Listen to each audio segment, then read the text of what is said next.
রাত 11টা, অফিস থেকে ফিরছে, হঠাৎ সামনের চাকার টায়ার টিউব ফেটে চৌচির। ভাগ্য ভালো আমি পড়ে যাইনি। ঘটনাটা বাসার কাছেই ছিল।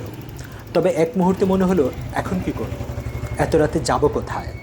পরে মনে পড়লো আসাদ এভিনিউয়ে সাইকেল সারাইয়ের 2টি দোকান আছে। যাক, দোকানগুলো তো খোলা। পরের দিন বাইক ফ্রাইডেতে যাওয়া হচ্ছে তাহলে।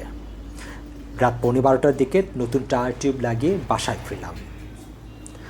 আপনি যদি নিয়মিত সাইকেল চালান তাহলে এই 2টি জিনিস সবসময় সঙ্গে রাখুন: প্যাচ কিট ও টায়ার লিভার, আর একটি হচ্ছে পোর্টেবল পাম্পার।